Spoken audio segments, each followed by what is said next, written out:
Афизулла Нарынга ата-энеси, байкеси жана эки менен чогуу келген. Ал азыр жаңы конушунда кенен кесири басып туруп, балалык сезимдери менен Кыргызстан аябай жаккандыгын айтып жатат. Кайра туулган жерине кайтуу оюнда да жок. Атасы Абдилфахит Жээнбек уулу болсо, үй бүлөсү Кыргызстандын жаратылыш шартына бат эле көнөрүн. Тескерисинче бийик тоолуп Памирге салыштырмалуу Нарындын аба ырайы аябай жагып, өздөрүн жакшы сезип жатышкандыгын айтат.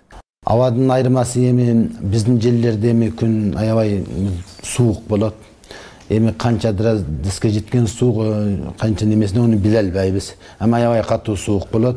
Аба ырайы суугу көп күчтүү болот. Анан мында келгели биз жайлоого чыккандай эле жаздын күнүдөй эле сезилип, балдар мындай жеңил көйнөк жөн эле бейгам жүрөттүр. Анан жакшы. Абдилвахиттин аялы Жамбы болсо, учурда жергиликтүү бийлик алып келген кийимдерди кийип, өздөрү Памирден кийип келген улуттук кийимин чечкендигине бир аз ыңгайсызданып турат. Оякта оорулар көп болот, оякта күн суук, сууктуктан көп ооруйбуз. Жүрүбүз. Оякта ысык, мында келгели бир ысып эле жакшы болуп эле калдык.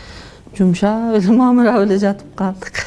Анткени менен өздөрүн эзелтен көнгөн каада салтын дароо эле өзгөртүү памирликтер үчүн кыйын эле болууда. Эркек кишиге сүйлөмөк тургай көзүнө карабаган Абдилвахиттин эки кызы да уялып, суроолорубузга кыска гана жооп берип жатты. Абасы жакшы, дем алганга жакшы экен. Ысык. Башка памирликтердей эле Абдилвахиттин кичүү кызы Кайрниса Кыргызстандан билим алып, кесипке ээ болом деген тилеги күч. Ойлогум келип атат, окугум келип жатат, чоңойгондо доктор болгум келет. Памирдегилерди карайм, туугандарды. Кийинки аптанын башында памирликтер Нарын районунун Куланак айылындагы кесипчилик лицейдин жатаканасына жайгаштырылат.